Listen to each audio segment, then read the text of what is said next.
that creativity sort of needs, no restrictions and no constraints to thrive.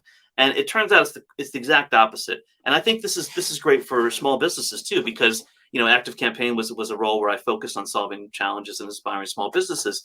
And I think at Marketo we were always taught brains over budget, right? And how you can sort of unlock that creativity. So what research has shown is that the more constraints you have, the more elegant the solution. And I think there's a big example of this. If you look at sort of Doritos, when they talk about they did the $1 Super Bowl ad, I think it was, right? They spent $1 on a Super Bowl ad, and it turned out to be that all those constraints made this beautiful, fun little story years ago. Uh, and then there's the other side of that, like, an example from music that I love is The Clash. Like, I love The Clash, right? They wrote London Calling, this double live album, under constraints, arguably one of the greatest albums ever created in punk history, right? And they were at war with their record label. They were rehearsing in the guitar player's mother's garage. They were completely broke. I mean, they had all these constraints put on them to sort of pull out, arguably one of the finest moments in music. Yeah. It was all because of constraints. Now you can see that play out, like when a band gets this big studio, this big luxury, all this money, and they tend to be much less creative and less adventurous with their music. So that's kind of how I think about how it applies to anyone, Yeah. small business, large business, marketers, personal brands, whatever. Yeah, I mean, it's the same. When you say to somebody improvise, if I'm in an environment where I'm asking people to improvise and just make it up as they go along, unless you give them a theme, they kind of go, well, that sounds great, but what do I do? So that you have to give them a box to play in, Yeah. otherwise they can't create. It's I, I madness.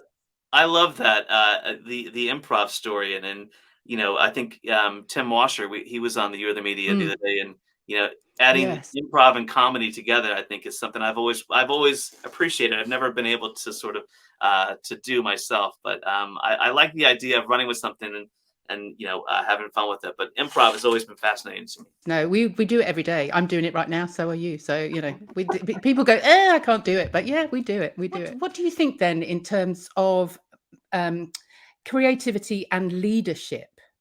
In order to lead, you kind of have to give people the space to be creative, to kind of give them the permission Yeah. to create.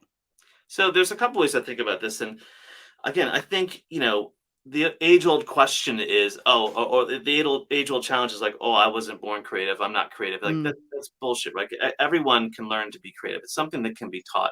And so I think based on where I've found success with my teams over the years at LinkedIn or Microsoft or wherever, is sort of finding what they have trapped inside, that they could get out, right? Number one. And then number two, painting the picture of what that could look like as something creative and successful, right? So, and bringing them examples to inspire them to get there. So it sounds a bit fluffy, but if you don't have that leader who's there to paint the picture, to bring you inspiration, and then try to pull that creativity out of you and tell you, yes, you can do this, then it gets lost, right? At LinkedIn, we had a thing called the intelligent risk that was part of our culture there. And I still take this. I took this to Microsoft. I bring it to everywhere I go.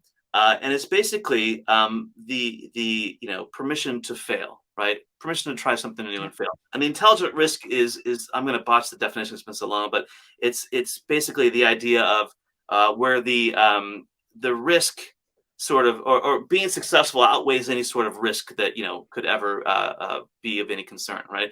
So as part of our team OKRs each month, or BPMs, whatever we call V2 Moms, I would always say, here are the things we need to get done. But I want I want one intelligent risk for you, and this could be anything you want, right? It could be start a podcast, it could be like start a TikTok channel, start a trend, I don't know, whatever you want to do, and then sort of one personal goal.